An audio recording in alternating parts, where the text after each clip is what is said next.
जो हमारे सिलेबस में जितनी डिवाइसेस थी वो हमने लगभग पढ़ लिया है ना, मेजरिंग डिवाइसेस इतनी हैं। एक छोटा सा, वैसे तो अभी आया नहीं है डीजल मैकेनिक में कहीं पर, बट एक छोटी सी चीज़ नोट बस कर लीजिएगा, बाकी इतना इम्पोर्टेंट है नहीं है। फीटर में सबसे ज़्यादा पूछा जाता है, ठीक है। Bevel protector, bevel protector. खैर कॉम्बिनेशन सेट भी पूछा जाता है एग्जाम में, बट हमारे डीजल मैकेनिक में नहीं है ये, है ना, फिटर वालों के लिए है वो। Bevel protector angle measurement device है ये, ठीक है। बेवल प्रोटेक्टर क्या है? एंगल मेजरमेंट डिवाइस है।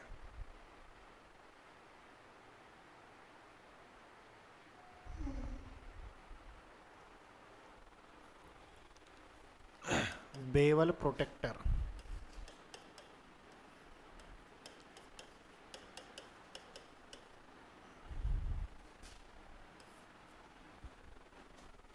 लिखिएगा, यह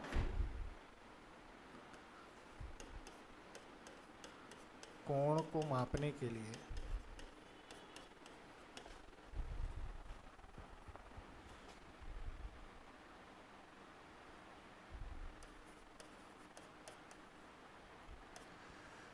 प्रयोग किया जाता है। It is use for angle measurement, use for angle measurement.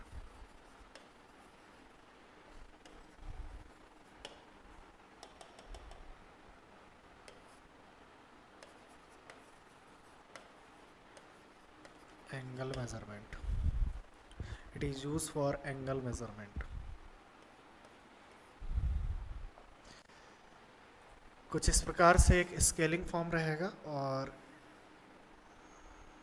ऐसे कुछ डिवाइस बनी रहेगी। यहाँ पर आपका एक स्केल रहेगा, ठीक है। तो इसका लीस्ट काउंट पूछेगा आपको, लीस्ट काउंट। तो ये 1 डिग्री के 12वें हिस्से तक मेजर कर सकता है, 1 डिग्री के 12वें हिस्से तक मेजर कर सकता है, ठीक है। 1 डिग्री के 12 भाग तक, 12 भाग तक, या हम इसको ऐसा बोल सकते हैं 1/12 डिग्री। इसको क्या बोल सकते हैं? 1/12 डिग्री, या इसी को बोला जाता है 5 मिनट। इसी को क्या बोला जाता है? 5 मिनट, 5 मिनट। तो 1/12 डिग्री या 5 मिनट इसका लीस्ट काउंट होता है। 1/12 डिग्री या 5 minute, 1 degree equals to 60 minute, but इसका 12 करोगे तो 60/12, 12 पंचे 60, 5 मिनट हो जाएगा, है ना। तो इसका लीस्ट काउंट होता है 1/12 डिग्री, या उसी को बोलेंगे हम 5 मिनट। किस प्रिंसिपल पे वर्क करता है ये? किस प्रिंसिपल पे वर्क करता है? तो देखो यहाँ पर भी 2 स्केलिंग दिख रही है, एक ये स्केल, दूसरा ये स्केल। तो हम बोल सकते हैं कि it is work in difference of scale, मतलब यह 2 स्केल में अंतर के सिद्धांत पर कार्य करता है। हाँ, वर्नियर जैसे कार्य करता है।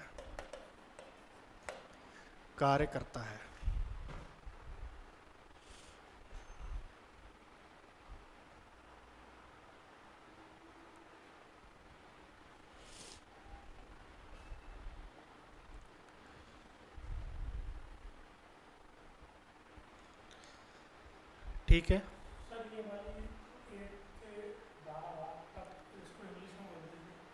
लिखो 12 in part of 1 degree, 12 in part of 1 degree, 1 degree के 12 भाग, 1 डिग्री के 12 भाग। क्लियर है?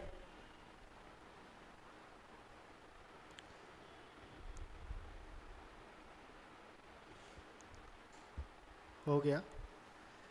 चलिए अब आगे चलते हैं। अगले कॉम्बिनेशन सेट वगैरह तो खैर हमारा सिलेबस में है नहीं है, तो इसको हम नहीं देखेंगे। अगला हेडिंग डाल लेंगे। मेजरमेंट यहाँ पर ख़त्म होता है। नेक्स्ट हेडिंग है मार्किंग। हाँ, मार्किंग मीडिया या मार्किंग,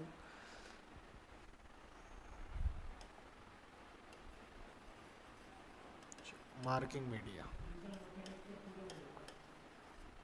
हाँ, इतने ही है। मार्किंग मीडिया, मार्किंग मीडिया, ठीक है।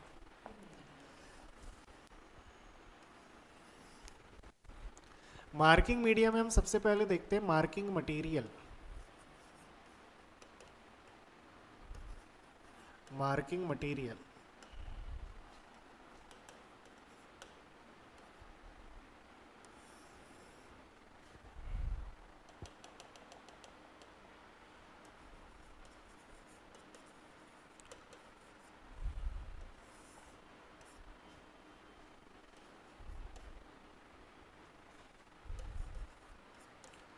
मार्किंग पदार्थ। किस किस मार्किंग पदार्थ का यूज कर सकते हैं सर हम? किस मार्किंग मीडिया का यूज करते हैं मार्किंग के लिए? मार्किंग मतलब क्या होता है, देखिए जैसे हम किसी वर्क पीस पर मार्किंग कर रहे हैं, तो नॉर्मली वर्क पीस पर मार्किंग करेंगे तो निशान हट जाते हैं, है ना। तो मार्किंग करने से पहले जो जो ऑपरेशन हमें जहाँ से लगाना है, जितनी लेंथ विड्थ थिकनेस को काटना है, तो उतनी लेंथ विड्थ थिकनेस को काटने से पहले उसके ऊपर लेआउट लगाया जाता है ना, सिंपल सा। तो मार्क करने के लिए कुछ औजारों से हम मार्क तो करेंगे, बट मार्क अगर डायरेक्ट मेटल है, मान लीजिए स्टील की कोई धातु है, स्टील की धातु पर हम मार्क करेंगे तो प्रॉपर वे पे दिख नहीं पाता।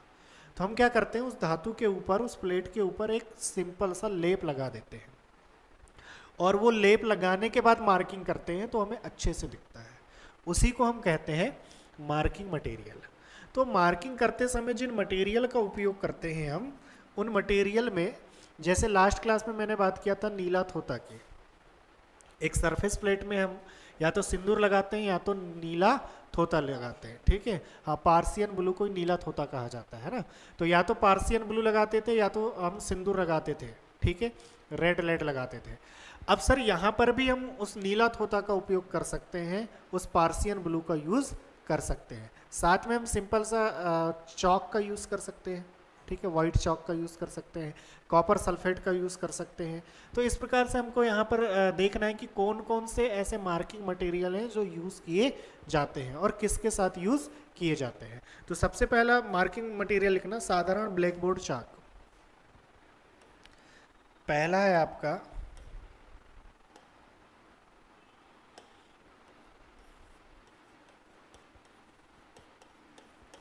साधारण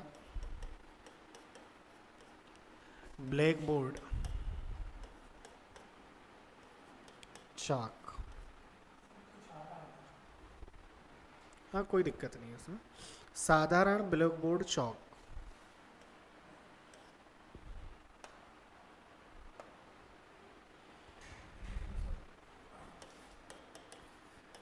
सिंपल ब्लैक बोर्ड चाक। आपको ये नाम बस याद रखना है, सिंपल ब्लैक बोर्ड चाक। जनरली इसको कास्ट आयरन की सरफेस पर यूज करते हैं। किस पर यूज करते हैं इसका? कास्ट आयरन की सतह पर इसका उपयोग कास्ट आयरन की सतह पर किया जाता है। इट इज यूज्ड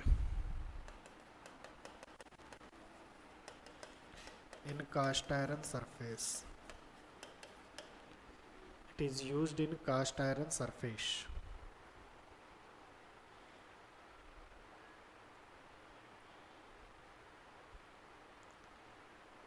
अगला लिखेंगे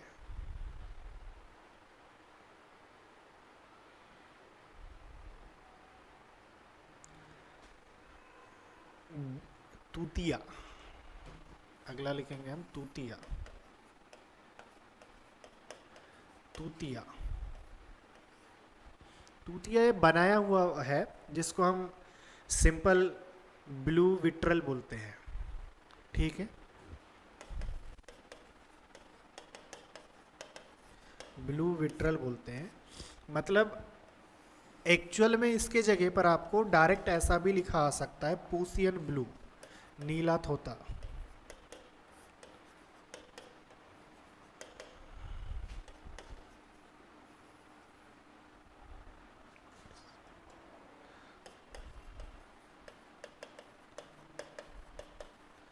पर्शियन ब्लू भी आ सकता है आपको लिखा हुआ। एक्चुअल में ये होता क्या है, तूतिया जो बनता है, ब्लू विट्रल जो बनता है, उस पर हम पानी भी मिलाते हैं। पानी के साथ में सल्फ्यूरिक एसिड भी रहता है और साथ में नीला थोता भी रहता है। तीन चीज़ों से मिलके बना होता है। क्या क्या बोला मैंने, ये तीन चीज़ों से मिलके बना होगा। फर्स्ट पानी,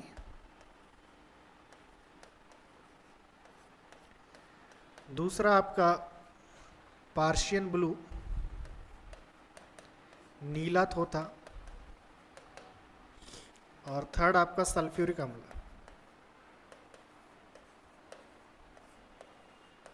सल्फ्यूरिक अम्ल इन तीन चीज़ों से मिलके बना होता है H2SO4। H2SO4 की मात्रा भी हम मिलाते हैं इसमें, H2SO4 की मात्रा भी हम मिलाते हैं। ठीक है, हाँ, सल्फ्यूरिक एसिड। अमाउंट देखा जाए तो लगभग ये 1/4 गैलन होता है।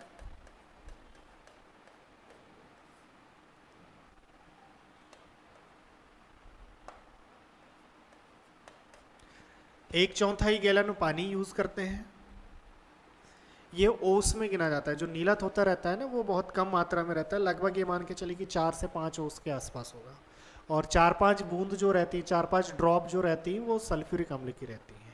मतलब इनका अमाउंट तो पूछेगा नहीं, बस जनरली हमको याद रखना है, पानी, नीला थोता और सल्फ्यूरिक अम्ल से मिलके क्या बना होता है, ब्लू विट्रल बना होता है या तूतिया बना होता है।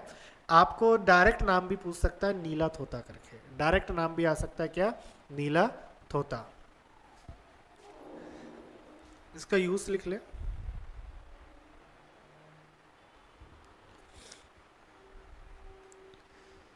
यूज लिख लो, एल्यूमिनियम की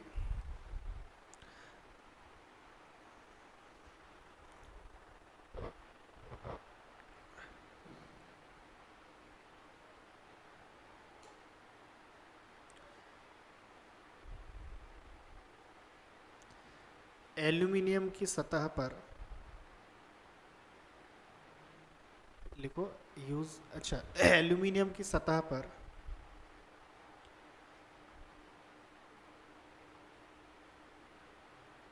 कॉमा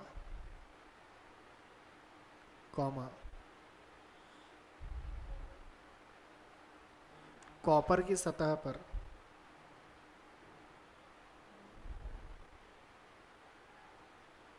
कॉपर की सतह पर तथा अन्य मुलायम धातुओं पर। It is used in aluminium, copper and ductile material surface. Ductile material surface.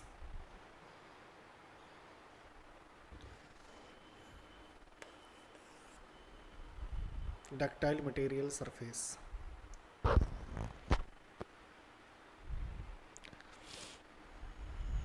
इसके नीचे लिख लेना, सतह पर लगाने पर यह कॉपर जैसे दिखाई देता है।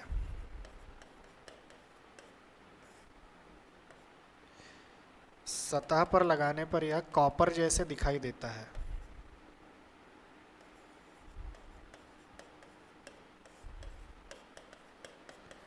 कॉपर जैसे दिखाई देता है। It is act as a copper over job या ओवर सरफेस।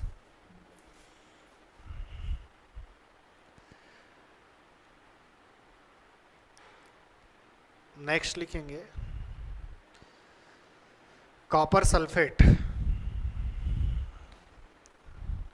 तीसरा कॉपर सल्फेट।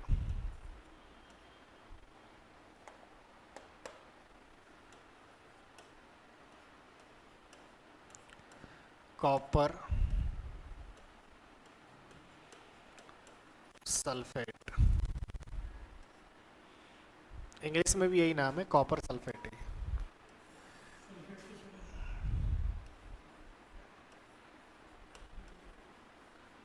नहीं, ये तो कॉपर के लिए CU सल्फेट, कॉपर सल्फेट। इसको भी एक्चुअल में कॉपर सल्फेट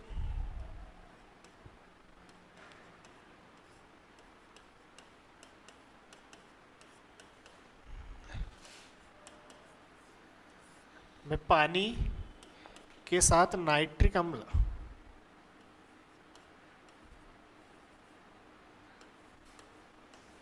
नाइट्रिक अम्ल के साथ मिलाया जाता है, नाइट्रिक एसिड के साथ मिलाया जाता है।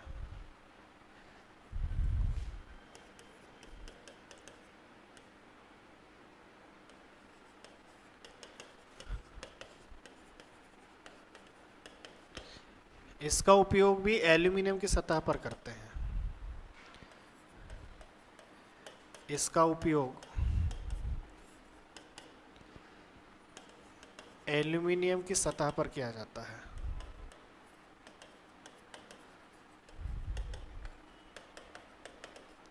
इसका उपयोग एल्यूमिनियम की सतह पर किया जाता है।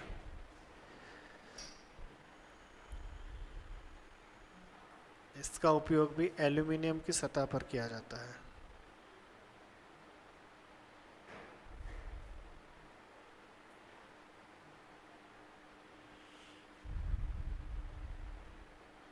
अगला लिखोगे सेल्यूलोज लिक्यूर।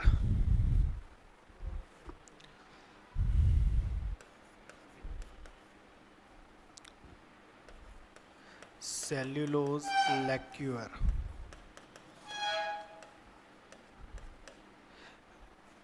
या इसी को हिंदी में बोला जाता है सेल्यूलोज लाख। हिंदी में मैं लिख दे रहा हूँ, फिर नाम इंग्लिश में लिख दूंगा। सेल्यूलोज लाख के नाम से आता है ये।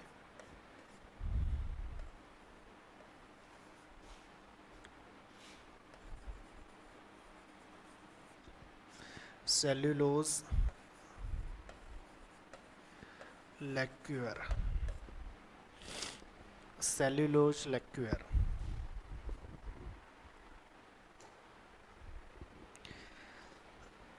सेल्यूलोज लिक्यूर, इसका भी उपयोग करते हैं। ठीक है, क्वेश्चन ये पूछा जाता है कि जॉब की सतह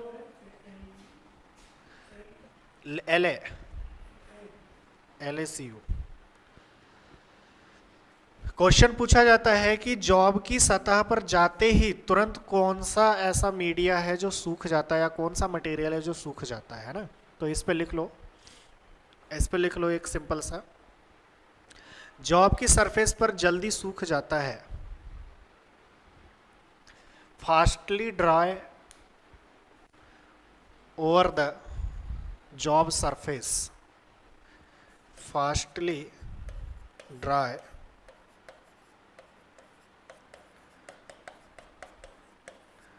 fastly dry over the surface,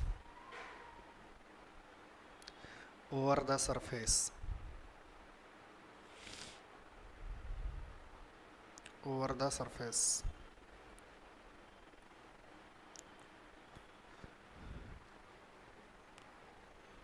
अगला लिखो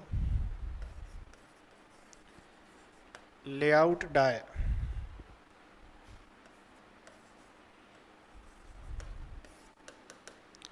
लेआउट डाई,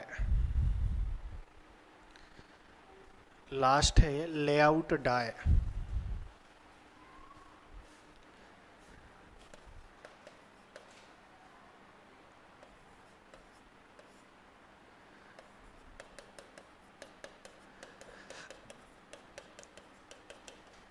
इसका रंग इंक जैसे दिखता है, इंक टाइप होता है ये,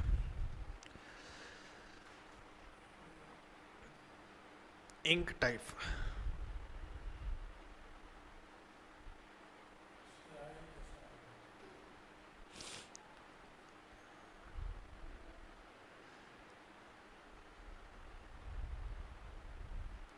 लिख लेना इंक टाइप होता है। अगला लिखोगे जॉब की सरफेस, सरफेस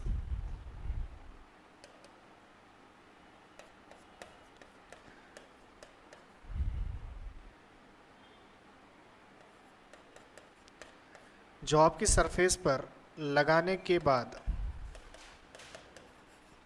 नीला दिखाई देता है।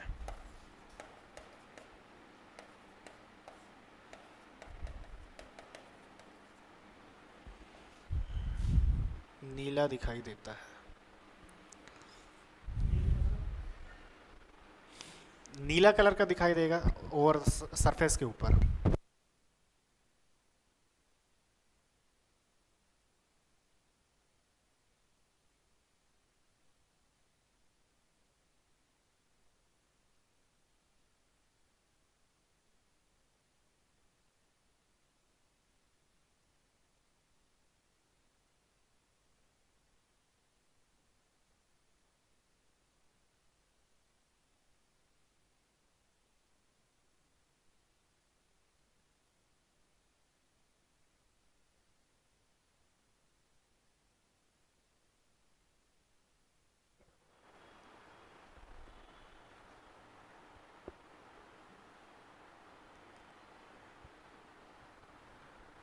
चलो इसका यूज लिखेंगे।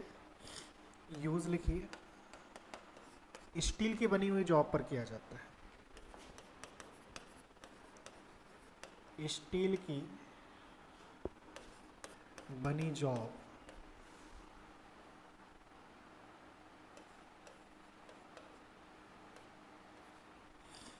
जिस पर मशीनिंग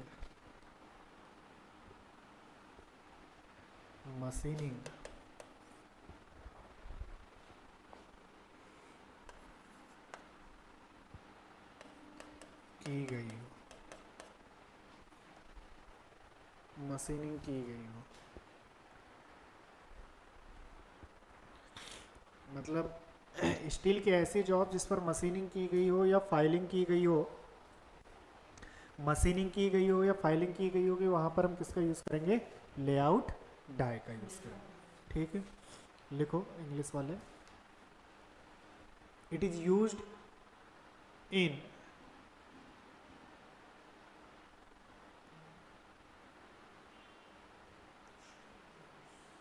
स्टील मशीनिंग जॉब,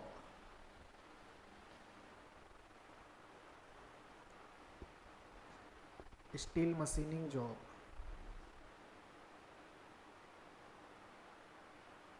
बस हो गया, इनफ है। लास्ट में नोट करके एक चीज़ लिख लेना, कभी एक दो एग्जाम में ये पूछा गया है, वाइट वाश से रिलेटेड क्वेश्चन आया था, तो वाइट वाश का क्वेश्चन लिखना। खुरदरी कास्टिंग तथा फोर्जिंग के लिए वाइट वाश का उपयोग करते हैं।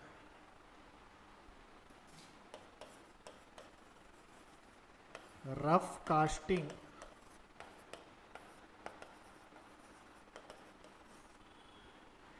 इन rough casting and forging process white wash are used. देखो,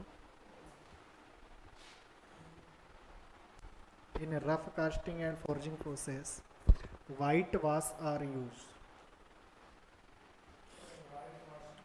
हाँ, वाइट वाश,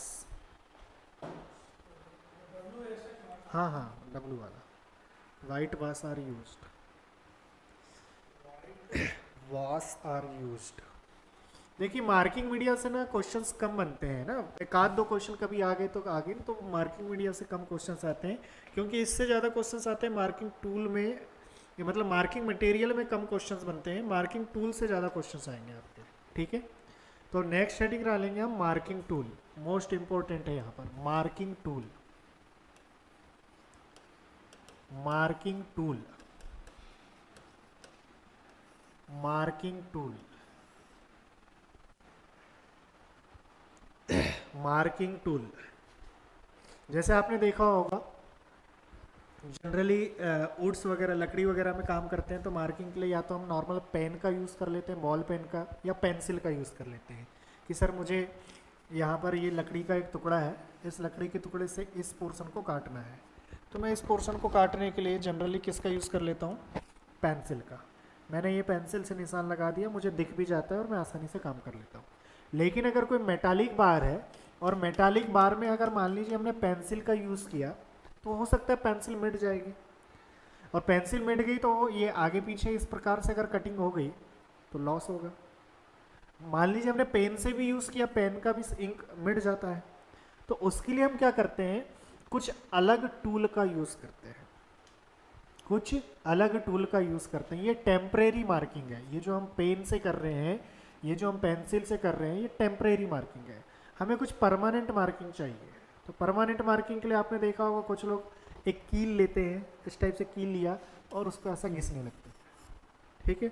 बट इंजीनियरिंग में हम कुछ स्पेशल डिवाइसेस बना के रखे हुए हैं। अब ये कील वगैरह की आवश्यकता नहीं है, तो आप घर में काम चलाने के लिए कर लेते हैं, बट इंजीनियरिंग में हमने कुछ स्पेशल डिवाइसेस बना के रखे हैं जो मार्किंग के काम आती हैं। उन्हीं डिवाइस के बारे में या उन्हीं टूल के बारे में हम पढ़ने वाले हैं। उस टूल में स्क्राइबर का नाम आपने सुना होगा। किसका नाम सर? स्क्रेपर नहीं, स्क्राइबर, है ना। स्क्राइबर जिसको इंजीनियरिंग की पेंसिल कहते हैं, ठीक है। ये परमानेंट मार्किंग पेंसिल जैसे ही सेम दिखेगा बट मेटल का होगा, लोहे का होगा, स्क्राइबर, ठीक है। दूसरा पंच, पंच का भी यूज़ हम करते हैं। तीसरा डिवाइडर का नाम सुना होगा, डिवाइडर तो बचपन से यूज़ करते आ रहे हैं, ठीक है। डिवाइडर भी एक मार्किंग टूल के अंतर्गत हम यूज़ कर सकते हैं। अगला है आपका ट्रेमल, इसको भी हम मार्किंग टूल के अंतर्गत यूज़ कर सकते हैं। तो पहला हम लिखेंगे, हेडिंग रहेगी marking tool, marking tool, heading डाल लीजिए मार्किंग टूल। और मार्किंग टूल में सबसे पहले हेडिंग रहेगी स्क्राइबर, स्क्राइबर। मार्किंग टूल में सबसे पहली हेडिंग रहेगी हमारी स्क्राइबर। ये आपके सामने दिख रहा है स्क्राइबर, ठीक है। मार्किंग टूल में सबसे पहली हेडिंग रहेगी हमारी स्क्राइबर,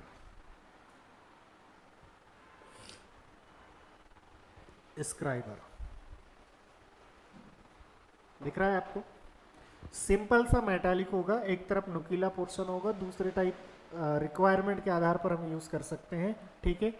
तो ये जो सामने आपको डिवाइस दिख रही है किसकी सर? स्क्राइबर की। ये जो नुकीला पोर्शन है, इस पोर्शन से हम क्या करते हैं, उस जॉब पर जहाँ पर हमें मशीनिंग ऑपरेशन करना है उस जगह पर एक परमानेंट मार्किंग कर देते हैं। मान लीजिए मुझे यहाँ से 20 से डिवाइड करना है इतना, यहाँ से मुझे इस लेके आना है और यहाँ से इतना डिवाइड करना है। तो मैंने यहाँ पर क्या किया, परमानेंट मार्किंग किया है। मैं पेंसिल का यूज़ नहीं कर रहा हूँ, पेन का यूज़ नहीं कर रहा हूँ, मैंने स्क्राइबर का यूज़ किया। स्क्राइबर एक नुकीला कील है जो इस मेटल पर जब हम चलाएंगे तो एक परमानेंट मार्क दे देगा। कैसा मार्क देगा सर?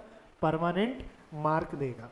तो पहला पॉइंट तो यही समझ में आ रहा है कि सर ये किस प्रकार का एक मार्किंग टूल है और कैसा मार्किंग देगा, ये परमानेंट मार्किंग देगा। किस मटेरियल का बना होगा सर जी? किस मटेरियल का बना होगा? मटेरियल क्या हो सकता है? अब जाहिर सी बात है मार्किंग मटेरियल मतलब हार्डनेस ज़्यादा होना चाहिए, हार्डनेस ज़्यादा होना चाहिए। हार्डनेस ज़्यादा किस? कास्ट आयरन का नहीं बनाएंगे। कास्ट आयरन का बनाओगे तो ब्रिटल होगा, टूट जाएगा ना। आपको अगर इस मेटल को घिसते हुए आगे की ओर बढ़ाना है तो आप कास्ट आयरन का बिल्कुल नहीं बना सकते, ठीक है। आपको किसका बनाना पड़ेगा? बोलो पीछे, किसका बनाना पड़ेगा भैया? आप इसका जो मटेरियल यूज करोगे वो स्टील यूज करोगे, और स्टील में भी कौन सी? High carbon steel. किसका यूज करोगे? High carbon steel. अब ये पूरा हाई कार्बन स्टील का बनेगा क्योंकि हार्डनेस ज्यादा रखना है हमको, कार्बन का परसेंटेज हमने स्टील में बढ़ा दिया है, हार्ड बन गई है। बट इस नोक को हम क्या करेंगे? टेम्परिंग प्रोसेस और जो हार्डनिंग प्रोसेस होती है उस मेथड से हम बनाएंगे। इसका जो पॉइंट है इसको हम किससे बनाएंगे, टेम्परिंग और हार्डनिंग प्रोसेस से बनाएंगे। मतलब ये जो पॉइंट है इसको हम टेम्पर और हार्ड बनाएंगे, हार्ड एंड टेम्पर, टेम्पर। ये हार्ड एंड टेम्पर का क्या मीनिंग है सर? ये हीट ट्रीटमेंट प्रोसेस होती है, ऊष्मा उपचार प्रक्रिया होती है जिसमें हम किसी धातु को कुछ समय तक और कुछ तापमान में गर्म करके कुछ देर तक होल्ड करते हैं और फिर अलग अलग माध्यम पर ठंडा करते हैं, जिसके कारण उसकी मैकेनिकल प्रॉपर्टीज बदल जाती हैं। तो यहां पर ये जो टिप होगा, ये जो पॉइंट होगा, ये जो इसका पॉइंट है, इस पॉइंट को हम कैसे बनाएंगे, hard and temper, hard and temper, hard तथा टेम्पर बनाएंगे। ठीक है, तो ये तो हो गया मटेरियल, ये क्या हो गया आपका मटेरियल। ठीक है, इस मटेरियल का हम जनरली बनाएंगे। फिर क्वेश्चन पूछा जाता है इसका टिप का जो एंगल है, ये जो टिप दिख रहा है, इस टिप का एंगल कितना होता है, टिप का एंगल कितना होता है, या जो पॉइंट दिख रहा है उस पॉइंट का एंगल कितना होता है। तो सर ये जो पॉइंट एंगल है, लास्ट वाला जो पॉइंट है, इसका वैल्यू होगा 12 to 15 डिग्री, 12 से 15 डिग्री के आसपास होता है। कितना होगा सर, 12 से 15 डिग्री के आसपास। इसके बाद आपको पूछेगा कि इनकी लंबाई कितनी होती है, इनकी लंबाई कितनी होती है, इसकी लंबाई कितनी होती है। तो 20 के अनुसार, 20 के अनुसार मतलब ब्यूरो ऑफ इंडियन स्टैंडर्ड के अनुसार इसकी जो लेंथ होती है, इसकी जो लंबाई होती है वो 125 से लेके 200 mm के बीच में होती है। मतलब 12.5 सेंटीमीटर से लेके ये 20 सेंटीमीटर के बीच में रहता है। ठीक है, फिर अलग अलग टाइप्स के हम स्क्राइबर पढ़ेंगे। तो हेडिंग डाल लो स्क्राइबर, और स्क्राइबर में पहला पॉइंट लिखो, it is a marking tool. यह एक मार्किंग उपकरण है, यह एक मार्किंग उपकरण है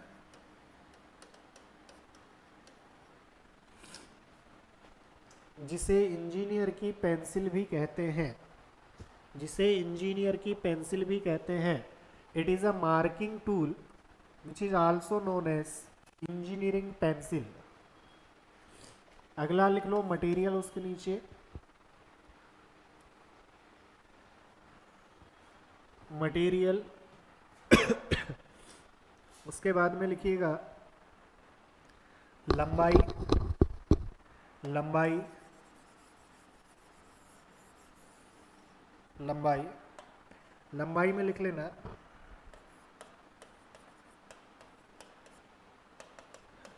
BIS के अनुसार, ब्यूरो ऑफ इंडियन स्टैंडर्ड के अनुसार इतनी लंबाई होनी चाहिए। BIS के अनुसार, ब्यूरो ऑफ इंडियन स्टैंडर्ड के अनुसार इतनी लंबाई होनी चाहिए। नेक्स्ट लिख लीजिएगा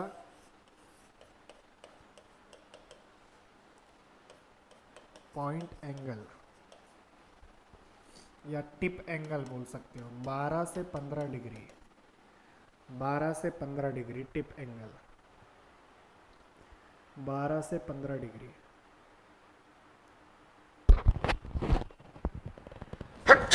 सॉरी,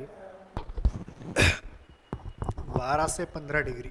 हाँ जी, सिंपल डायग्राम बना रहा हूँ, ये लिखे हो गया, ये लिखे हो गया आपका।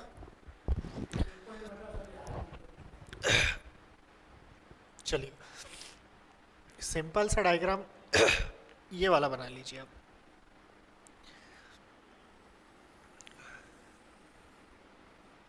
इस प्रकार का डायग्राम बना लीजिए सिंपल।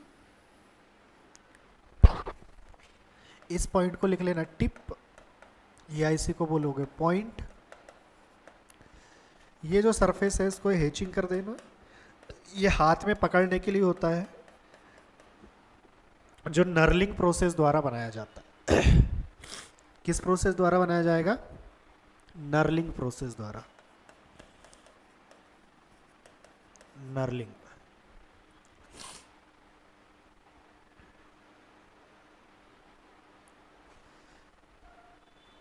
नर्लिंग प्रोसेस द्वारा बनाया जाता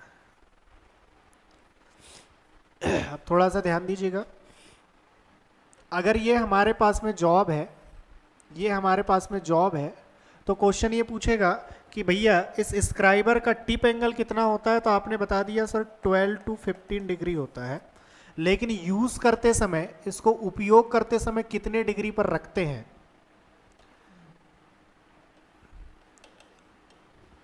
इसको उपयोग करते समय कितने डिग्री पर रखते हैं? तो याद रखिएगा उपयोग करते समय से 30 डिग्री पर रखा जाता है।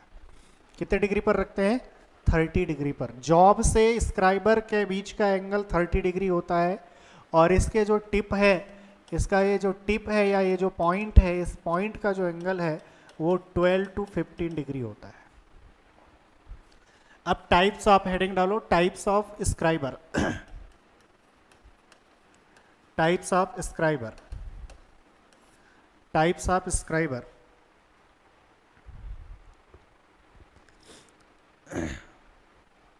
सबसे पहला लिखिएगा state scriber. First is state scriber. ये जो आपने नॉर्मल डायग्राम बनाया है वही स्टेट स्क्राइबर कहलाता है, और इसका काम साधारण मार्किंग के लिए होता है। It is use for normal marking, साधारण मार्किंग के लिए, साधारण मार्किंग के लिए यूज होता है। अगला लिखेंगे बेंट स्क्राइबर।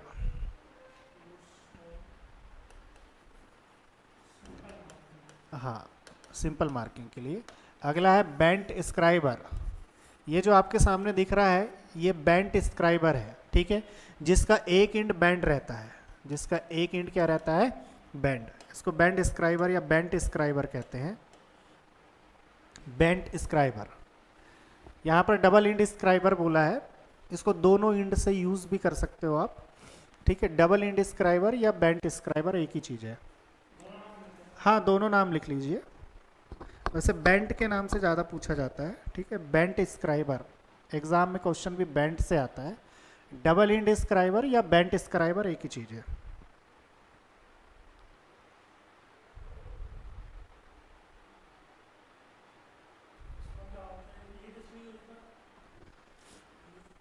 इसके दो यूज हैं, दो मल्टीपल काम, मतलब दो काम के लिए होता है ये। पहला वाला जो ये सिंपल सा ये जो एंड है, ये डायग्राम आप ऐसा बना लेना, एक लाइन टाइप, और इधर बेंड कर देना। पहला क्वेश्चन तो ये पूछेगा कि ये जो बैंड हुआ है, ये जो बैंड पोर्शन है वो कितने डिग्री पर होता है? तो 90 डिग्री पर होता है, ठीक है। दूसरा, इसका ये जो एंड है ये सिंपल लाइन खींचने के लिए होता है। लाइन खींचने के लिए होता है, मैं दूसरे कलर से लिख दे रहा हूँ। ये एंड जो है वो लाइन खींचने के लिए होता है, ये एंड लाइन खींचने के लिए होता है। और जो ये वाला एंड है, ये एंड छोटे छोटे, मान लीजिए अगर मान लीजिए आपके पास छोटे छोटे कोई होल है, छोटी छोटी माप है, छोटी छोटी लाइन है, तो उनमें सरफेस गेज की सहायता से छोटे छोटे मापों की लाइन को निकालने के लिए, या छोटी छोटी मान लीजिए इस प्रकार से ऐसी हमको लाइन देना है, तो उसके लिए यूज़ करते हैं। तो लिखिएगा पहला उसमें, इस पर यहाँ जगह कम है, मैं ऐसा लिख दे रहा हूँ, छोटे छोटे मापों की लाइन के लिए। लेकिन इसका उपयोग जो होगा वो सरफेस गेज के साथ होगा, सरफेस गेज के साथ, सरफेस गेज के साथ यूज होगा इसका, ठीक है। पहला यूज यहाँ पर उसी के नीचे लिख लो, डायग्राम बनाए हैं उसी के नीचे।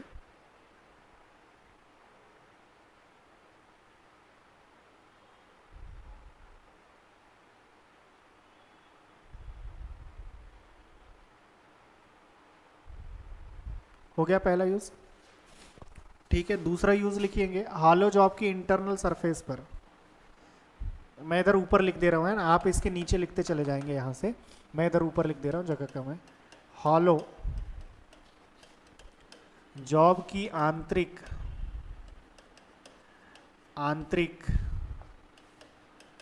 सतह पर लाइन खींचने के लिए या मार्किंग के लिए, मार्किंग के लिए। साथ ही साथ में हम यहाँ पर एक चीज़ और लिखेंगे, लेथ मशीन में जब फोरजा चक का यूज़ करते हैं, लेथ मशीन में जब फोरजा चक का यूज़ करते हैं तो ये ऑटोमेटिकली सेंटरिंग नहीं होती है ना। इसमें फोरजा चक में ऑटोमेटिकली सेंटरिंग नहीं होती, मतलब वर्क पीस को सेंटर पे फिक्स हम फोरजा चक की हेल्प से नहीं करते। तो यहाँ पर जब इसका सेंटर निकालना होता है, जॉब का सेंटर निकालना होता है, तो लेथ मशीन में फोरजा चक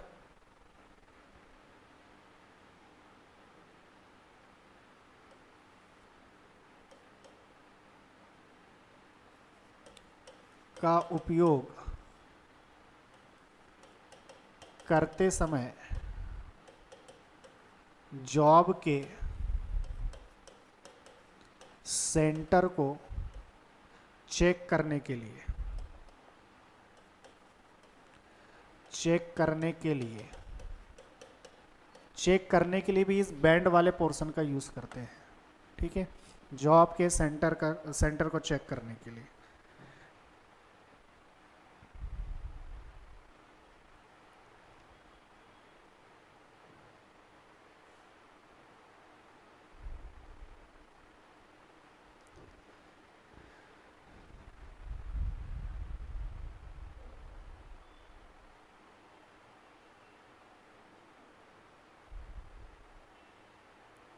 हो गया।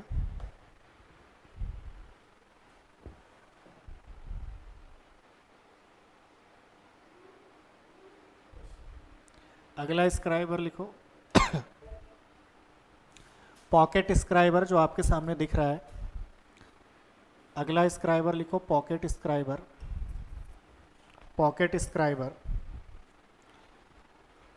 अगला scriber is pocket scriber. Simple है, क्वेश्चन पूछ लेता है कि वो कौन सा स्क्राइबर है जिसमें हम कहीं भी जेब में रखे लेके जा सकते हैं, तो वो कौन सा है आपका पॉकेट स्क्राइबर है। इसको हम कहीं भी जेब में रखकर लेके जा सकते हैं, पॉकेट स्क्राइबर। हाँ, सिंपल वे में नाम से समझ में आ रहा है कि इसको पॉकेट में रख के हम लेके जा सकते हैं कहीं, या इसको पॉकेट में रखा जा सकता है। ओपन, ये एक्चुअल में ओपन रहते हैं, ये पेन जैसे है, बंद चालू। इसको बंद कर दिए, ये नोक अंदर चले जाएगा, पेन में यूज़ कर सकते हो। और इसमें नहीं है आपका, तो जेब फट जाएगा। ठीक है,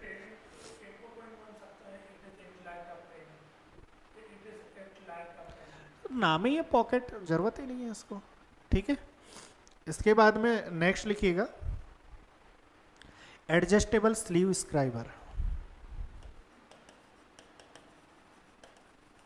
adjustable sleeve scriber. Adjustable sleeve scriber मतलब इसके बीच में एक स्लीव लगा रहता है जिससे हम इसको कम ज़्यादा कर सकते हैं। लंबा ज़रूरत है तो लंबा कर दिए, ज़रूरत कम है तो उसको छोटा कर दिए। ठीक है, तो लिखो इसमें एक स्लीव रहता है जिसकी सहायता से हम इसे बड़ा छोटा कर सकते हैं। इसमें एक स्लीव रहता है जिसकी सहायता से हम इसे बड़ा छोटा कर सकते हैं, बड़ा छोटा कर सकते हैं। डायग्राम आपका सिंपल सा इस टाइप से, जैसे यहाँ पर ये दिख रहा है। इसको आपने खोल दिया, बीच से खोल दिया, ये वाला नोक अंदर चला जाएगा। किस पर? आप इसमें भी दो बना सकते हो, एक सिंपल बना सकते हो, एक इधर बैंड वाला भी बना सकते हो, दोनों तरीके के बना सकते हो। जैसे अभी यहाँ दिख रहा है आपको, दोनों तरीके का दिख रहा है। आप इसको खोल के इधर अंदर लेके आ जाओ, छोटा हो गया। इसको खोल के अंदर लेके आ जाओ, छोटा हो गया। खोल के फैला दो, बड़ा हो गया। तो सिंपल स्लीव का उपयोग होता है, वो कोई भी तरीका का यूज़ कर सकते हो। जैसे यहाँ पर ये दिखाया गया है आपको, तो यहाँ पर ये जो है वो एडजस्टेबल स्क्रू टाइप का है। तो एडजस्टेबल स्लीव में आप क्या बोलेंगे कि सर एक स्लीव लगा दिया जाता है जिसकी सहायता से हम इसको बड़ा छोटा कर सकते हैं, बड़ा छोटा कर सकते हैं।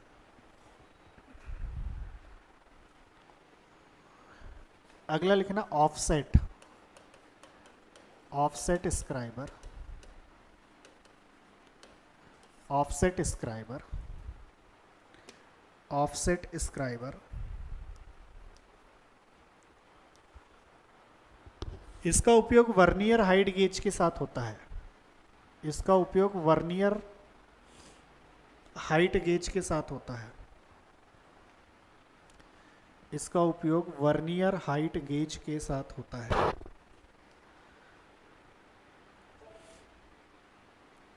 बस इनफ है। अगली डिवाइस लिखेंगे। कैसा? हाँ हाँ, सिंपल सा दिखेगा। जैसे यहाँ पर ये डायग्राम दिखाया गया है आपको, ठीक है। ये स्क्राइबर ही हैं, अलग अलग टाइप के, है ना।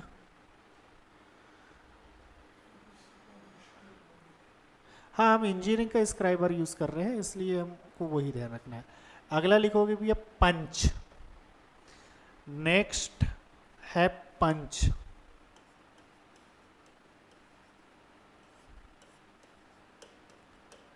पंच, इसमें भी हमको बहुत ज़्यादा डीपली नहीं पढ़ना है। जब फिटर की हम तैयारी करेंगे तो इस पर भी और भी टाइप के स्क्राइबर हैं, बट हमको जो अधिकांश पूछ सकता है डीजल मैकेनिक में, हम उन्हीं को देख रहे हैं बस, है ना। अगला है पंच। ये भी एक परमानेंट मार्किंग है।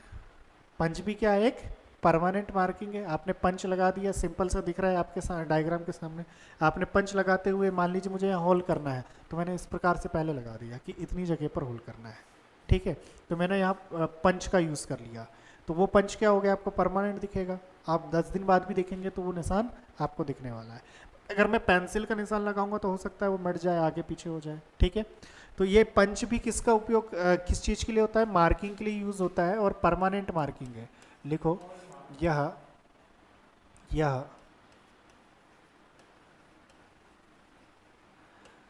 परमानेंट मार्किंग, जी हाँ, मार्किंग टूल है। यह परमानेंट मार्किंग टूल है। यह परमानेंट मार्किंग टूल है।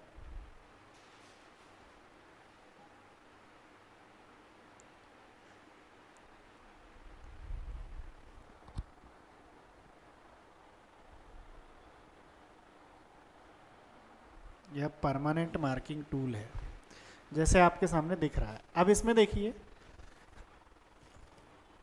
बात करें हम इसके मटेरियल की, तो मटेरियल किसका बना होगा सर?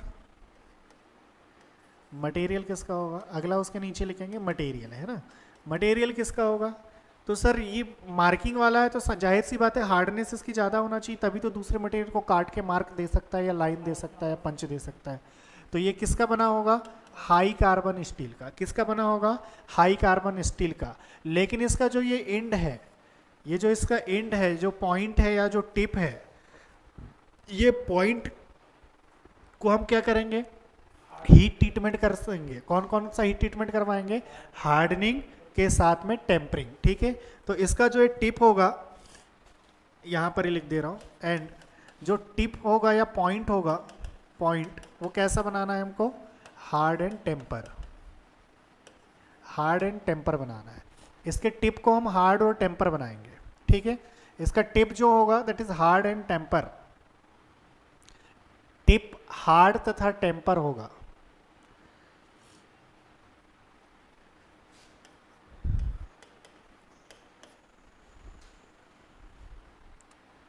टिप हार्ड तथा टेम्पर होगा।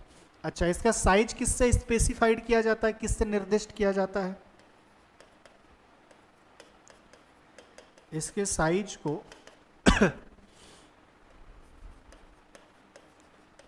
पंच की लंबाई तथा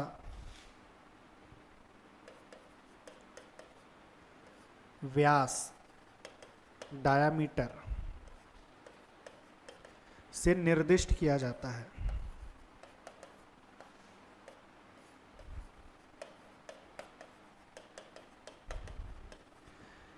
It is specified by, या its size is specified by length and dia of punch. Length and dia of punch. Simple सी बात है, यहाँ से लेके यहाँ तक कैलकुलेट करेंगे। ये वाला लास्ट वाला,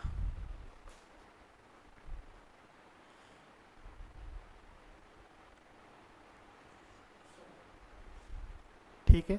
मतलब मैं अगर एग्जांपल के लिए आपसे पूछूं, जैसे मैंने बोला 125 इंटू 12.5, इसका मतलब ये क्या है, लेंथ, और ये क्या है, डाया है। ठीक है, एमएम में रह गए, है ना। चलो आगे लिखेंगे, इसकी डॉट दूरी पूछा जाता है, ये हटा दो ना, इसकी डॉट दूरी पूछेगा। ये जो डॉट बनता है ना, उसकी डिस्टेंस पूछता है कि कितना डॉट देता है ये, इसकी डॉट डिस्टेंस पूछता है, डॉट डिस्टेंस। हाँ, जॉब पे जो बनेगा, डॉट दूरी, डॉट दूरी, इसकी जो डॉट दूरी होगी वो 3 से 6 एमएम की होती है। इसकी डॉट दूरी जो होगी वो 3 से 6 एमएम की होगी। आकार पूछ लेगा, आकार किस प्रकार का होता है, आकार, तो ये दो आकार के मिलते हैं। ठीक है, इनका आकार दो होता है, एक ऑक्टागोनल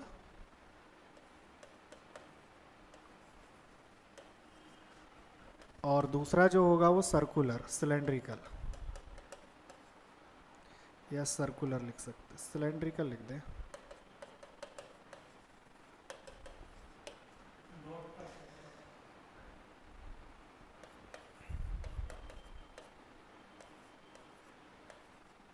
अष्टभुजा या बेलनाकार, या बेलनाकार, दो प्रकार के आकार होंगे इसके, अष्टभुजा या बेलनाकार, अष्टभुजा या बेलनाकार। ठीक है, तो ये तो थी सर बेसिक पंच के बारे में जानकारी, कि पंच एक परमानेंट मार्किंग है जो जनरली हाई कार्बन स्टील का बना होता है, जिसकी जो लंबाई है या जिसका जो साइज है वो लंबाई और डायामीटर से निर्दिष्ट किया जाता है। इसमें जो डॉट मिलेगा उसकी लंबाई 3 से लेकर 6 मिलीमीटर की होती है, और इसका जो आकार देखने को हमको दिखेगा वो अष्टभुजाकार या बेलनाकार रहता है। अब हम कुछ पंच के प्रकार देखते हैं। ठीक है, तो हेडिंग डालेंगे types of punch, types of पंच,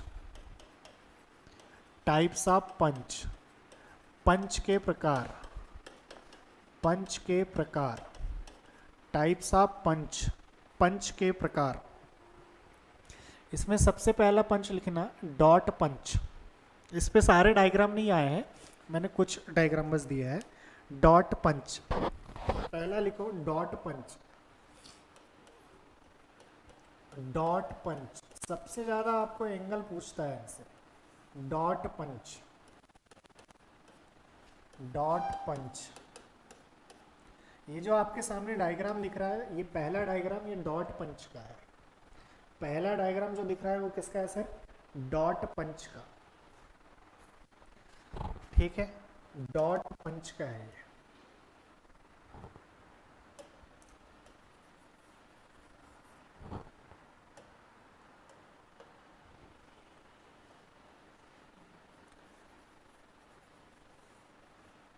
ये जो पहला डायग्राम आपको दिख रहा है वो किसका है, डॉट पंच का। सबसे पहले पूछेगा कि भैया इस डॉट पंच में पॉइंट एंगल कितना होता है। आपको सामने दिख रहा है पॉइंट एंगल कितना होता है, 60 to 70, लेकिन आपको 60 डिग्री याद रखना है एग्जाम पर्पज से। ठीक है, ये जो एंगल रहता है इसमें सबसे पहले लिख लेंगे पॉइंट एंगल, पॉइंट एंगल। ठीक है, बिंदु कोण, इसका जो बिंदु कोण होगा वह 60 डिग्री का होगा। 60 से 70 यूज़ कर सकते हो, बट आपको 60 याद रखना है एग्जाम पर्पज से। ठीक है, 60 डिग्री होगा। कितना होगा सर ये, 60 डिग्री होगा। अगला लिखेंगे, अगला देखेंगे, मतलब दिखने में जो है वो जनरली ऑक्टागोनल शेप का दिखेगा, और साथ ही साथ में लिखो इसका डायामीटर जो है वो 6 mm के आसपास होगा। दिखने में कैसा दिखेगा इसका आकार, अष्टभुजाकार, ऑक्टागोनल, और जो व्यास होगा इसका इसका जो डायामीटर होगा वो होगा 6 mm का। इस इधर की बात कर रहे हैं लास्ट में, है ना? जॉब पर नहीं, यूज लिख लेंगे, इसका यूज कहाँ करते हैं? हाँ, ऑक्टागोनल यूज लिख लेंगे।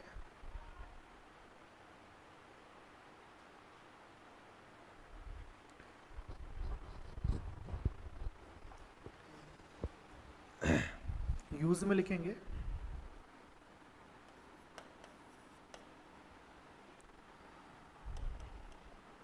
आपको दो तरीके से क्वेश्चन पूछ सकता है। पहला तरीका मैंने बोला मार्किंग के बाद, मार्किंग के बाद, अब ये जो मार्किंग है ना वहाँ पर आपको दूसरा वर्ड आ सकता है एग्जाम में, स्क्राइबर के बाद।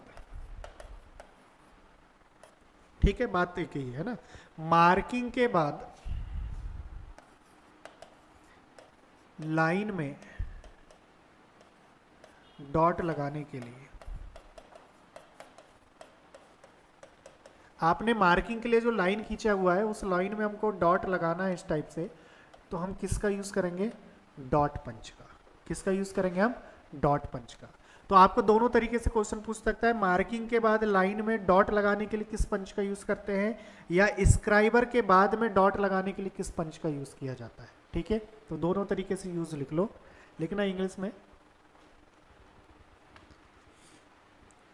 It is use to draw dot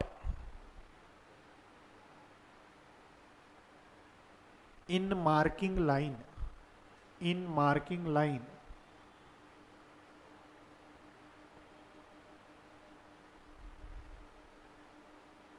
in marking line, bracket में लिख लेना आफ्टर मार्किंग या ORR स्क्राइबर, आफ्टर मार्किंग या स्क्राइबर।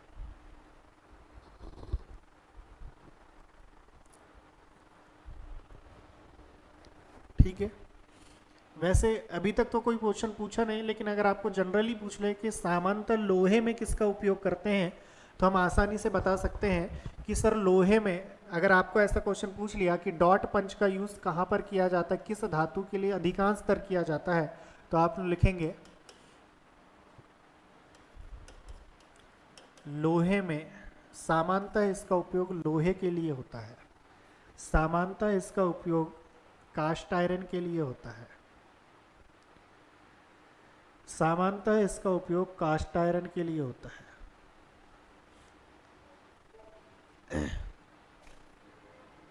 अगला पंच है हमारे पास सेंटर पंच, सेंटर पंच। अगला पंच है सेंटर पंच।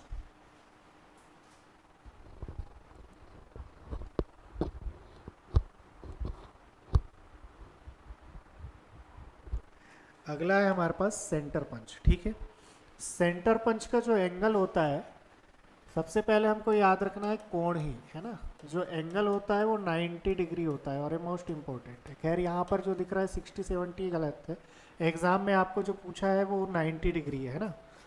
एग्जाम में जो आपको पूछा गया है वो 90 डिग्री है।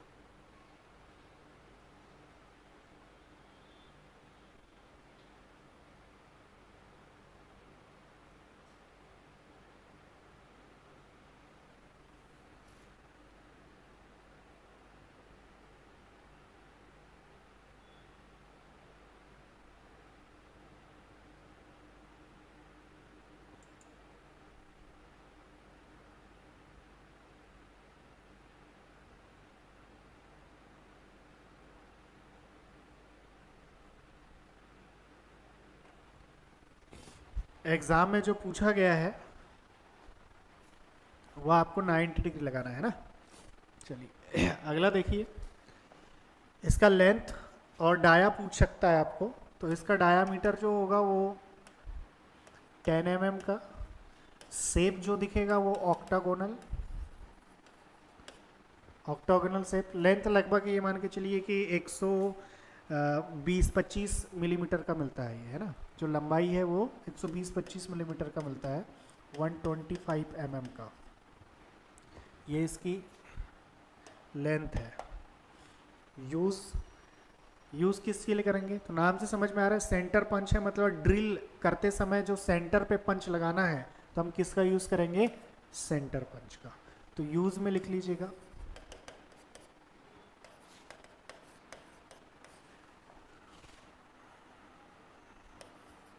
ड्रिल करने के लिए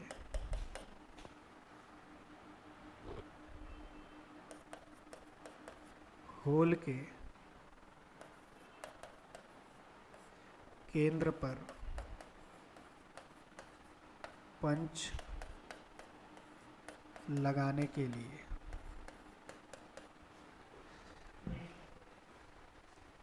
लिखो used in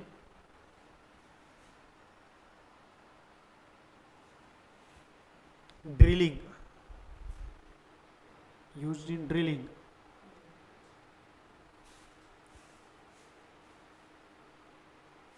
to punch on hole of center, to punch on hole of center।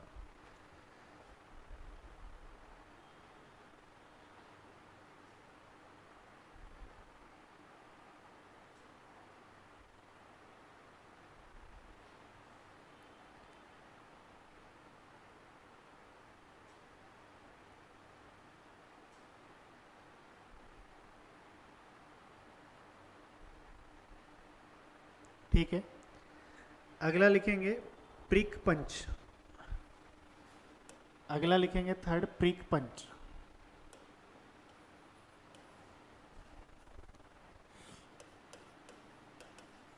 Prick punch, prick पंच में पहला पॉइंट एंगल, इसका एंगल है 30 डिग्री। पहला पॉइंट लिखेंगे भैया एंगल, और इसका एंगल है आपका 30 degree.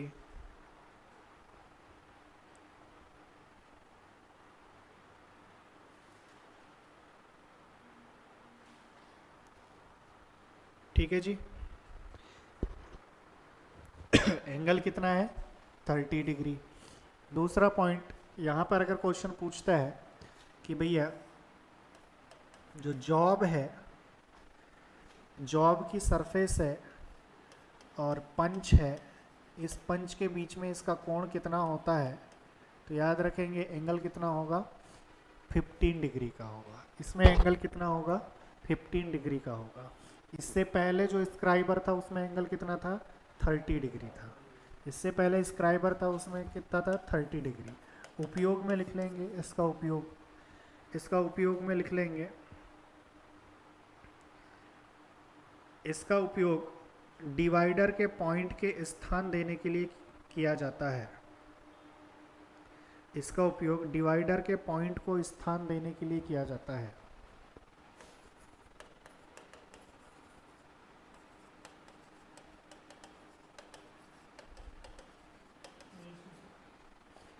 It is used to it is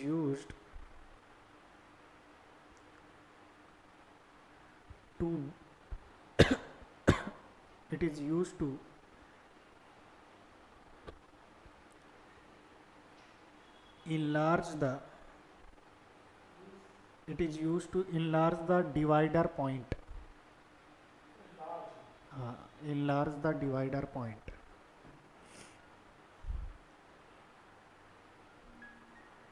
It is used to enlarge the divider point।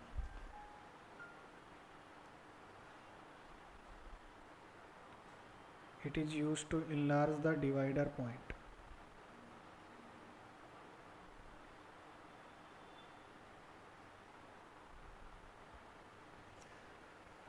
हो गया। अगला वो यूज लिखना, यह नॉन फेरस मटेरियल, या नॉन फेरस मटेरियल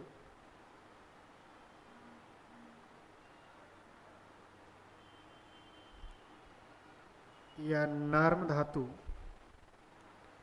में मार्किंग के बाद लाइन में डॉट लगाने के लिए करते हैं। मतलब नर्म धातुओं में मार्किंग के बाद अगर डॉट्स वगैरह लगाना है, या फिर नॉन फेरस मेटल में लाइन खींचने के बाद में हमें लाइन में डॉट लगाना है, तो हम किसका यूज़ करेंगे? प्रिक पंच का। लिखो इंग्लिश वाले, it is used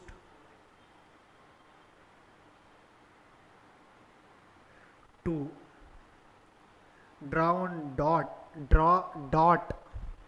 dot on marking line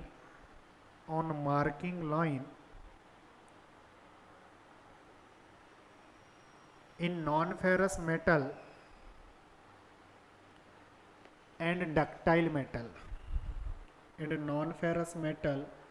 and ductile metal,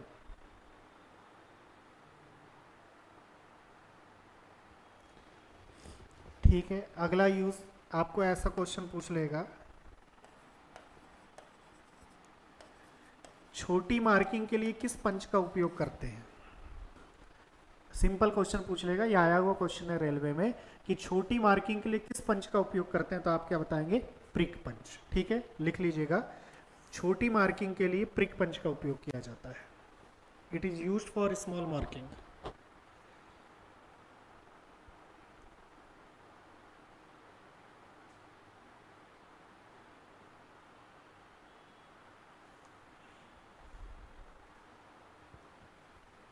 हो गया।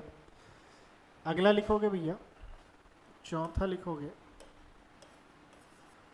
आपके सामने दिख रहा है पिन पंच।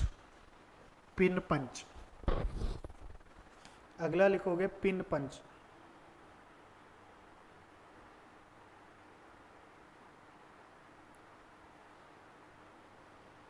लिखो, यह सेंटर पंच जैसे ही होता है, ये ऊपर लिखा हुआ है, यह सेंटर पंच जैसे ही होता है, लेकिन देखो इसके लास्ट में क्या है? नोक दिख रही है, और इसका लास्ट का एंड क्या है? यहाँ से फ्लेट कट गया है, बस अंतर इतना है। नहीं आया समझ में?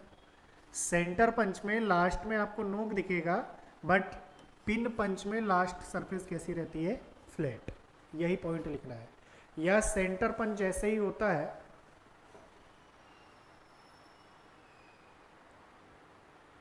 बट इसके एंड में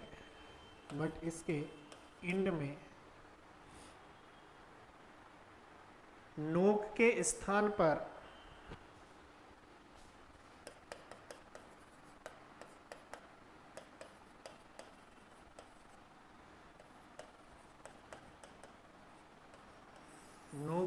स्थान पर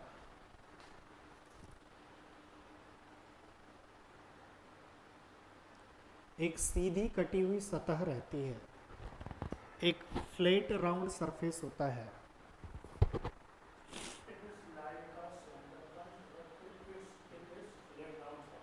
हाँ, it's and is flat round surface.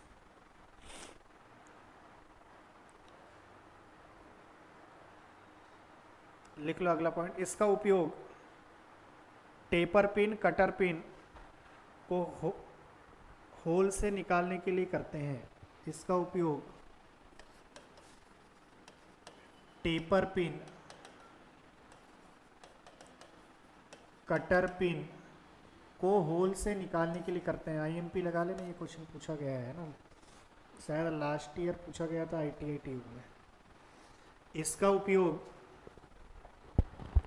उपयोग टेपर पिन तथा कटर पिन को होल से निकालने के लिए करते हैं।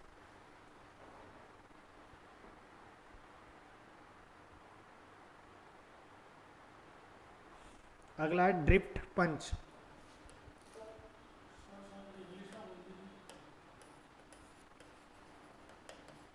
ड्रिफ्ट पंच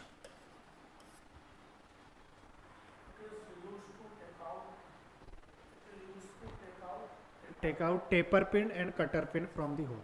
ठीक है, अगला है ड्रिफ्ट पंच। सिंपल सा लिख लेना, यहाँ से क्वेश्चन नहीं आता। इसका उपयोग होल को फिनिश करने के लिए,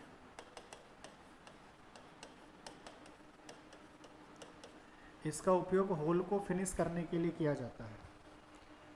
इसका उपयोग होल को फिनिश करने के लिए किया जाता है।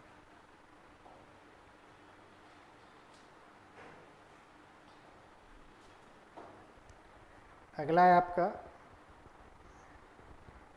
सॉलिड पंच, या एएमपी लिख लेना, यहाँ से क्वेश्चन बनते हैं, ठीक है। अगला है आपका सॉलिड पंच। सॉलिड पंच यहाँ से क्वेश्चन बनता भी है, इसको एएमपी लिख लेना। सेंटर पंच, डॉट पंच, प्रिक पंच और सॉलिड पंच, ये चार इंपॉर्टेंट है जहाँ से बार बार एग्जाम में क्वेश्चन आते हैं, ठीक है। इसमें प्रिक, सॉलिड और आपका डॉट, इनसे बहुत बार क्वेश्चन पूछे गए हैं। सेंटर पंच से एक ही क्वेश्चन आता है एंगल का बस। सॉलिड पंच, सॉलिड पंच, ठीक है। सॉलिड पंच में जैसे सीट मेटल ऑपरेशन होता है ना, तो सीट मेटल ऑपरेशंस में अगर होल वगैरह करना है तो हम वो डायरेक्ट सॉलिड पंच से कर देते हैं, ठीक है। आपने देखा होगा, मान लीजिए हमारे पास सीट है, इस सीट पर हमको ये हमने पंच लगा दिया और ऊपर से हम क्या करते हैं, हैमर की हेल्प से इसको मारते हैं, या ऊपर पर कोई भी एडिशनल सोर्स से हम क्या लगाते हैं, बल लगा देते हैं, फोर्स लगा देते हैं। तो इस सीट में क्या होता है, ब्लैंकिंग या होल होने लगता है ना, तो इस पंच को हम क्या कहते हैं, सॉलिड पंच। तो लिखिएगा, इसका उपयोग सीट में होल करने के लिए, इसका उपयोग सीट में होल करने के लिए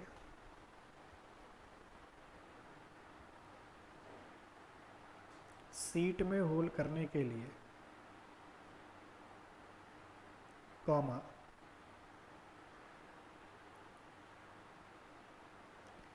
ब्लैक स्मिथ में, ब्लैंक है वो, ब्लैंक स्मिथ में, हाँ ब्लैंक स्मिथ में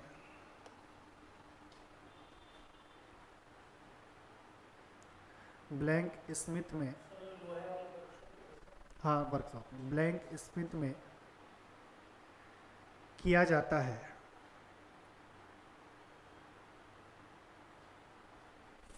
फिर लिखोगे, अगला पॉइंट लिखना है, इसका होल एक्यूरेट नहीं होता या इसका होल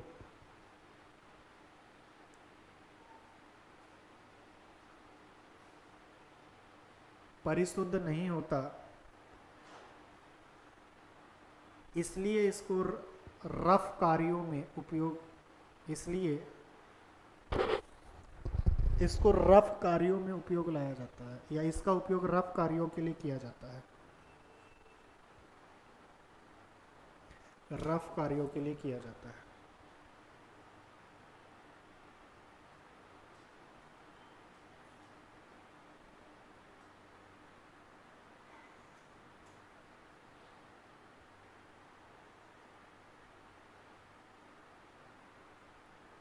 ठीक है ना।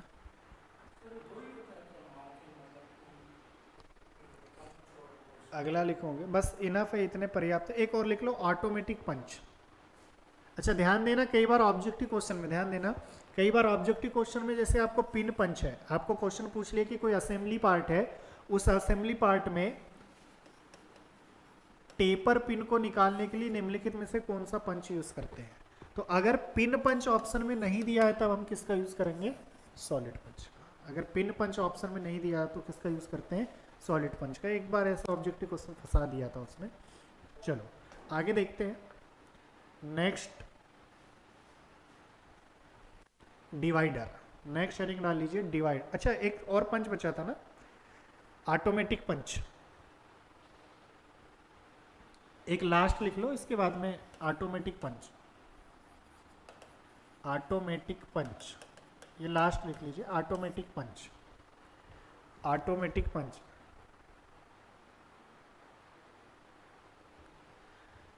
ऑटोमेटिक पंच,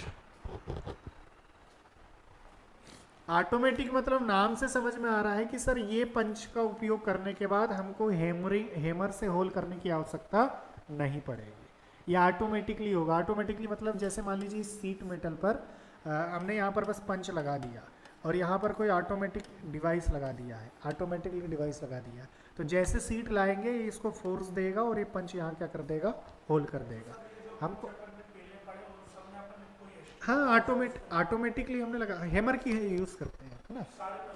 हाँ, हैमर का यूज़ करते हैं। अगर हैमर हमारे पास नहीं है तो हम ऑटोमेटिकली भी यूज़ कर सकते हैं इसको। तो ऑटोमेटिक पंच का मतलब ये है कि भैया आपको हैमर से होल करने की आवश्यकता नहीं पड़ेगी। तो लिख लो इसमें, इसमें मार्किंग हैमर से डॉट लगाने की आवश्यकता नहीं पड़ती, कॉमन सेंस की बात है। ऑटोमेटिकली होगा तो हैमर से हमें डॉट लगाने की आवश्यकता नहीं है, हथौड़े का उपयोग यहाँ पर नहीं होगा। लिखो, इसमें मार्किंग हैमर से डॉट लगाने की आवश्यकता नहीं होती है।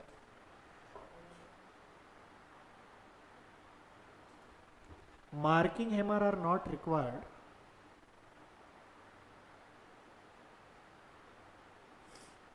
for dot on workpiece, for dot on workpiece,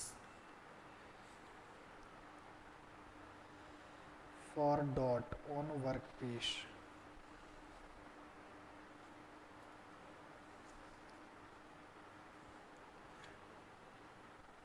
चलिए अगला लिखेंगे, डिवाइडर। अगला टूल है हमारे पास डिवाइडर। ये तो खैर बच्चों वाला काम है, आपने बहुत पढ़ा होगा, ठीक है, बचपन से यूज़ किया होगा डिवाइडर। अगला है जी डिवाइडर।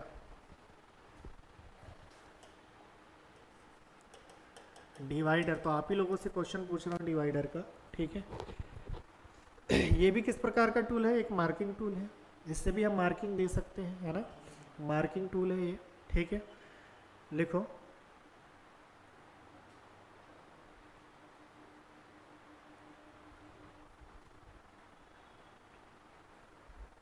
किसका बना होगा, हाई कार्बन स्टील का। किसका बना होगा ये, हाई कार्बन स्टील का, ठीक है। ये किसका बना होगा सर, हाई कार्बन स्टील का।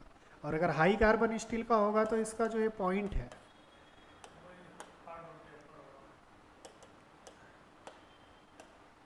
इसका ये जो पॉइंट है, ये पॉइंट किसका होगा। तो आप बोलेंगे सर ये जो पॉइंट है, ये पॉइंट हार्ड होगा एंड टेम्पर होगा, हार्ड होगा एंड टेम्पर होगा। तो याद कैसे रखेंगे, देखो आपको दो तरीके से यहाँ से क्वेश्चन उठा के रख देता है।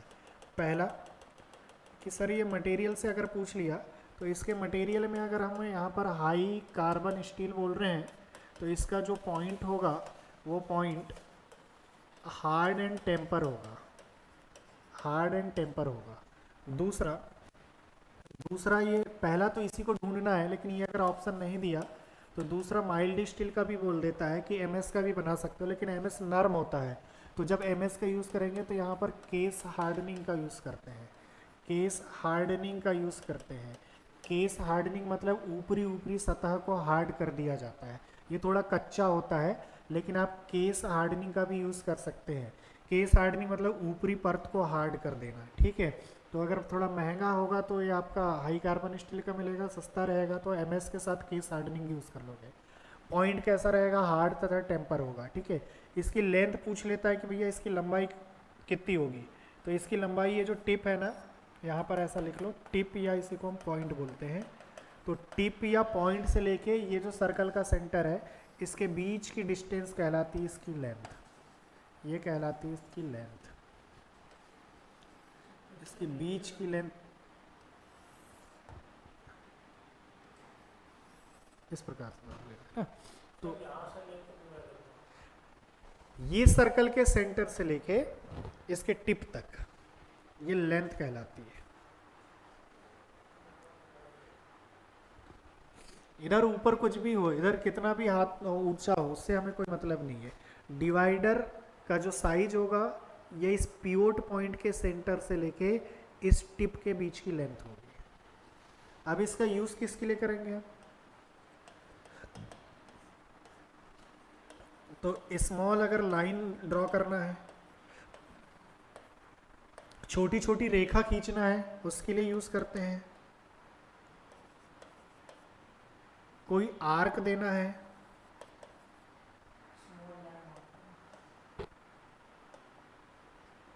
आर्क मतलब हम इसको ऐसा लिख सकते हैं, कोई वक्र खींचना है, कोई सर्कल बनाना है, कोई वृत्त खींचना है, तो उसके लिए हम किसका यूज़ करेंगे? डिवाइडर का। खैर हमारे पास एक ट्रेमल भी डिवाइस है, उसका भी यूज़ कर सकते हैं। ये यूज़ में लिख लेना कि छोटी लाइन खींचना, छोटी लाइन खींचना, सरफेस पर आर्क। अच्छा, इसी आर्क को आप ऐसा भी लिख सकते हो कि लाइन को छोटे छोटे टुकड़ों में बांटना, किसी लाइन को छोटे छोटे टुकड़ों में बांटना। आर्क को हम ऐसा लिख सकते हैं ना, लाइन को छोटे छोटे टुकड़ों में बांटना, लाइन को छोटे छोटे टुकड़ों में बांटना। बस इनफ है, डिवाइडर के बारे में बहुत ज़्यादा नहीं पढ़ना, इतना नोट कर लीजिए बस हो जाएगा। साइज, एक बार एग्जाम में साइज पूछ लिया था, तो साइज जो है वो 10 सेंटीमीटर से लेके 15 सेंटीमीटर के बीच में होता है। मतलब इसकी जो लेंथ है, ये जो लेंथ है वो 10 सेंटीमीटर से 15 सेंटीमीटर के बीच में होती है ना। डिवाइडर की जो लंबाई है वो 100 से लेके 150 mm के बीच में होती है। चलो अगले हेडिंग डालो, ट्रेमल।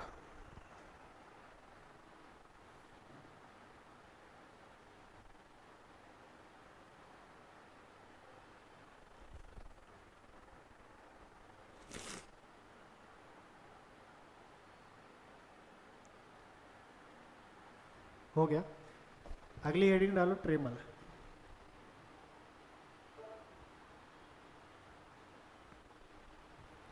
ये आपके सामने दिख रहा है, देखो वर्किंग के साथ ट्रेमल। ट्रेमल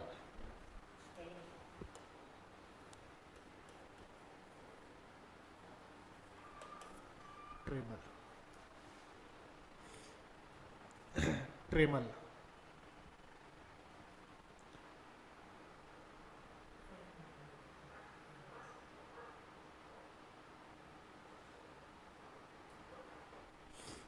ट्रेमल क्या करेगा?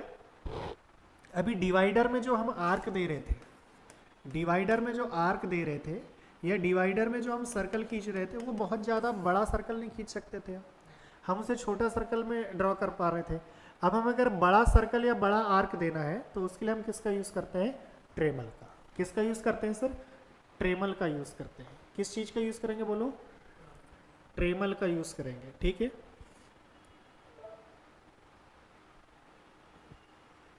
इस प्रकार से ये डिवाइस रहती है ना। हाँ ऐसा दिखेगा, ये एडजस्ट कर सकते हो, इसको आगे कम ज़्यादा कर सकते हो, एडजस्ट कर सकते हो, ठीक है।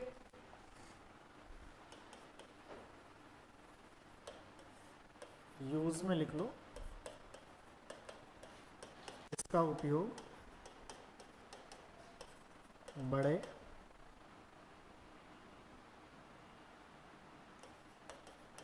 आर्क तथा सर्कल या वृत्त की मार्किंग के लिए करते हैं। खैर ट्रेमल हमारे इस पे शायद सिलेबस में नहीं है, डिवाइडर तक था, लेकिन ये नोट कर लेना, कई बार क्वेश्चन पूछ सकता है।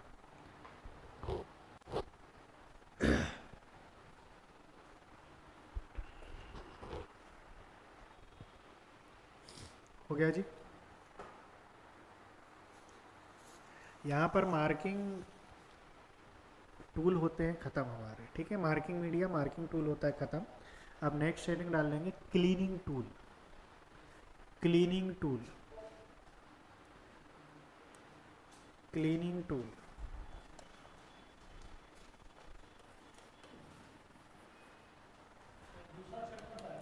हाँ,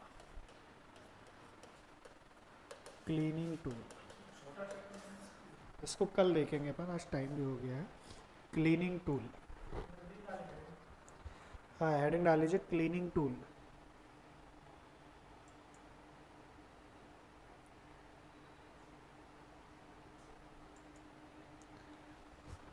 क्लीनिंग टूल